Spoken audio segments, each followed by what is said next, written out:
Então, gente, vale a pena conferir, né? Raul Nosso de cada um. Cara, eu tô assim, emocionado porque eu gostei muito desse livro. Eu não li o outro, eu sei que você já tá com o segundo livro aí na história, né? É o Raul Seixas, O Eco de Suas Palavras. Olha só, hein? Acabou de sair do forno. Qual que é a diferença do primeiro pro segundo?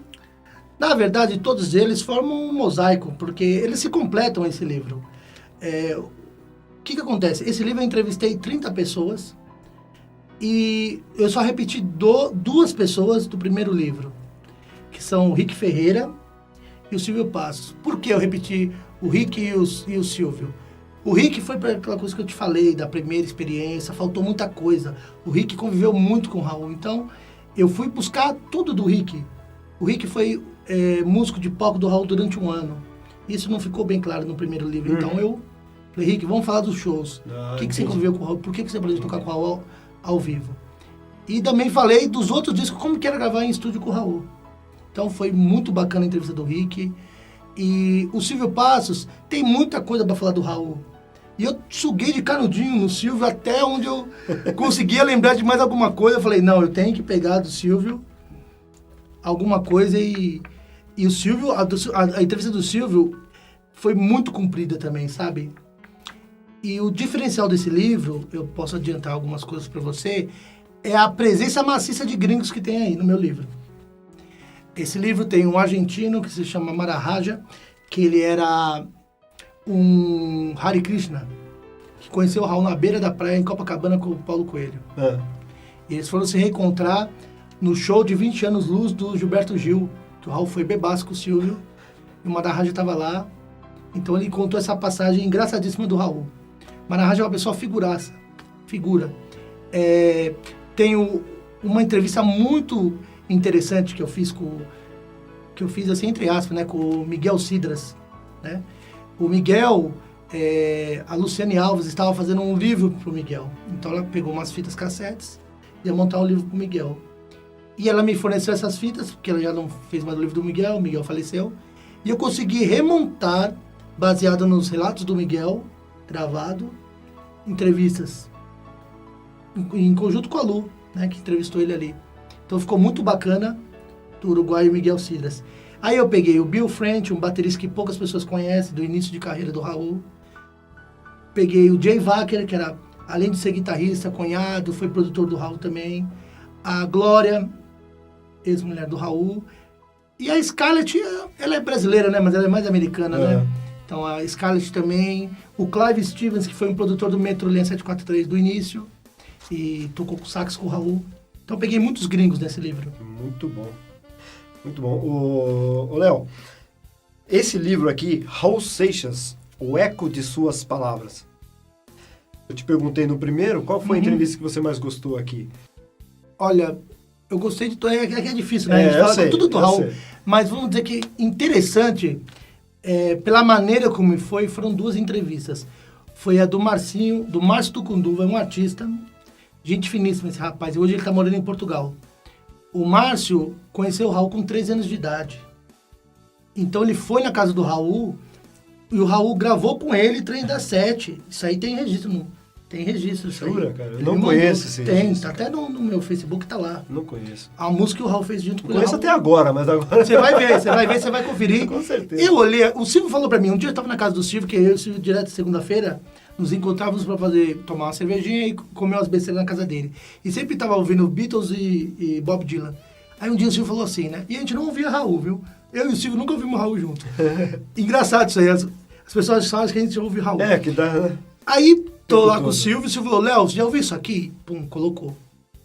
Aí comecei a ver, Raul, quem é você? É Márcio. Aí daqui a pouco o Raul esquecia, mas quem é você mesmo? É o Márcio.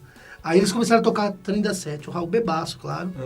E trocaram. E aí, eu achei, a princípio, o Silvio falou assim, Léo, tem esse rapaz aqui, dá pra você fazer uma entrevista com ele. Só que eu já tinha finalizado as entrevistas desse.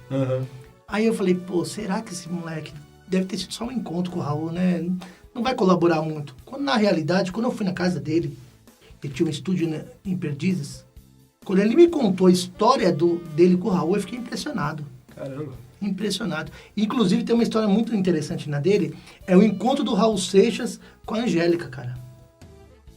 Inclusive, a Angélica falou esse dia no Jô Soares, Uhum. com o Luciano Huck. Ela tem uma bagagem, ela foi na casa do Raul Seixas. Na verdade, sim, eu casei com uma enciclopédia do cenário pop do Brasil dos anos 90. Você tá jantando com ela, eu falo, mas daí o Raul Seixas... a casa do Raul Seixas não tinha muitos móveis. Como a casa do Raul Seixas não tinha muitos móveis? De onde vem essa frase? Ela conta, não, um dia a gente foi buscar alguém que cantava comigo, a gente foi buscar na casa do Raul Seixas, aí chegava lá e não tinha muitos móveis. Eu sou vintage. Eu sou vintage. É que eu comecei muito cedo, daí eu vivi muita coisa. Depois, Vi muita sabe o gente. que acontece? Você vai falar as coisas e não dá mais para se ter uma referência. Por exemplo, você conta essa história do Raul Seixas, o pessoal diz assim, não, mas não é possível, ela não pode ter conhecido o Raul Seixas. Porque a gente se esquece que você começou Pequena. muito pequena, muito pequenininha. Mas quando é que ela esteve na casa do Raul Seixas? Né? Pequenininha. É isso. O Luciano é que deve ter ficado Ele fica... espantado. Não, já eu fiquei como? curioso. Da Entre onde? outras coisas, né, amor? Que Tem a várias gente que ela vai manda, conversando. é. Mas não vamos Ela contar. já estava na TV? Ela sabe? ia... Não, ainda estava como cantora, ela não estava ainda na Ah, televisão. tá, Antes ela ser apresentadora. Aham. Né? Então tem essa história que a galera não conhece. Aliás, nenhum dos dois, a galera não conhece muitas histórias. Sabe uma ou outra que o Rick falou alguma coisinha, o Silvio, mas a maioria tem pessoas que nem o próprio Silvio conhecia. Ele falou, Léo, de onde você tirou esse cara aqui? Quem é esse cara que eu não conheço, entendeu? Então, o diferencial é esse aí tem. E o outro que eu gostei foi o Cláudio Araújo. Que o Cláudio Araújo, ele era de uma banda que o Raul produziu na época da CBS. E ele participou da primeira passeata com o Paulo Coelho, do Ouro de Tolo. E o Cláudio Araújo virou médico. E anos depois, quando o Raul morava na Cis Brasil, em Copacabana, o Raul estava passando mal, né, das loucuras, tudo. E o Cláudio Araújo foi atender o Raul. Deu os primeiros socorros pro Raul. Então a história dele, a passagem dele com o Raul foi bacana, porque ele vinha para São Paulo direto com o Raul gravado, só que o Raul não gostava muito de avião. Então ele vinha de carro, com o carro dele e o Raul do lado, né? Então, várias histórias engraçadas também. Entendi. Você falou sobre a passeata, que você chegava e ficava tal. A primeira vez que eu fui na passeata, eu dei um gelo assim, cara. Porque eu comecei a ver aquela galera chegando. Um cara meio estranho, o outro pior que o outro. E daqui a pouco a galera se juntando, rindo, bebendo. E eu ali falei, meu, que doideira é isso aqui, cara. Mas quando começou a passeata, parece que a vida inteira eu tava naquela passeata. Nós atravessando o Vale do Anhangabaú até chegar na Sé e tal. E, cara, assim, você se solta. Mas o primeiro impacto é... Ah, sim, com certeza. Pra quem vai pela primeira vez, é complicado. É complicado, mas depois você sente a força que esse cara tem, né? Ah, sim. E o Raul falava dos fãs dele, ele falava que era uma guerrilha. Muito engraçado isso aí. É verdade, é verdade. O Raul sempre teve uma força... não sei de onde vem aquilo, cara. Porque desde quando ele começou, tudo começou assim a aparecer. Acho que desde o primeiro disco que explodiu, muita gente já falando, o SOS, Ouro de Tolo, sabe, o pessoal falando dessas músicas assim, e uns falavam de um jeito como se tivesse tido uma revelação, né? E outros falavam com deboche. Eu Sim. lembro disso, eu era criança, eu lembro dessa situação assim, mas ao mesmo tempo você via que nos bastidores porque vivia numa época meio que uma censura meio em cima de tudo ali, mas nos bastidores você via as pessoas falando assim, pô, cara, foi no show do Raul, ou o show do Raul assim. Em 77, Raul teve no quintal da minha casa. E eu fiquei sabendo isso a semana passada. Eu não sabia. Em 77 eu só vim saber isso agora, que o cara teve no quintal da minha casa. Para quem é do Itaim Paulista, ou já esteve no Itaim Paulista, acho que eu vou até comentar isso com o Silvio também. Em 77 foi fazer um show no Scorpions. O Scorpions foi inaugurado em 77, e aí no decorrer do ano tava tendo shows, né? E o pessoal falou, vai ter o show do Raul. E uma pessoa que trabalha comigo falou assim, a minha irmã foi no show. Eu falei, você tá de brincadeira. Em 77, eu morava no Itaim nessa época, né? E eu morava próximo ao Scorpions. Então, quer dizer, o cara teve no quintal da minha casa, velho. E eu já conhecia Raul, mas eu conhecia das músicas. Eu ainda não tinha presença viva de Raul, eu não tinha figura do Raul, né? Era só pegar uma capa de disco, isso aqui é Raul. Tá, mas é diferente você ver uma foto e você ver o cara em movimento. Sim. Entendeu? E era basicamente isso. Eu fiquei e com essa revelação eu fiquei muito emocionado. Falei, porra, meu, que coisa. Os caminhos se cruzando. Verdade. E aí depois veio Silvio Passos, e agora veio Costa Sena também, que eu queria falar com você sobre o Costa Sena, que lançou Entre Deus e o Diabo, né, que é um cordel muito legal do Raul, né? E depois os fã-clubes que se espalharam por aí também, né? Verdade. Tudo isso. E, claro, eu acho que tudo isso foi te inspirando cada vez mais para esses seus trabalhos aqui. O Raul tem uma coisa... ele se tornou uma figura que já era em vida e isso pós-morte também, né? Aquela figura carismática, né? Ele rompeu essa linha entre o fã e o artista. Beleza. Né? Então, o Raul deixou o legado dele, que é a obra dele, e os fãs começaram a querer saber mais, cada vez mais sobre o Raul, por conta de tudo que ele fez e as pessoas na época não se tocavam, né? Por exemplo, na minha época era muito mais o Legião Urbana, Engenheiros do Havaí, Ira. Quando eu falei uma vez na escola, eu ouvi Raul, não sei o que, os caras, que Raul, o que? Raul então existia esse bullying até com o Raul. É verdade. Nessa época, né? Até hoje, vamos dizer assim, que eu conheço muita gente, até mesmo da mesma idade, eu já ouvi falar. Enfim, bom, cada um tem sua opinião.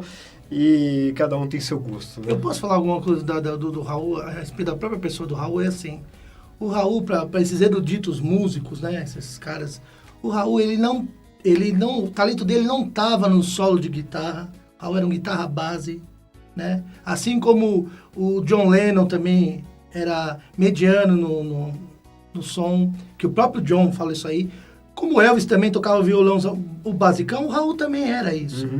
Só que a força do Raul estava na sua composição. As suas letras falavam por ele, entendeu? Então, isso que é muito importante. As pessoas, às vezes, criticam o Raul porque o Raul...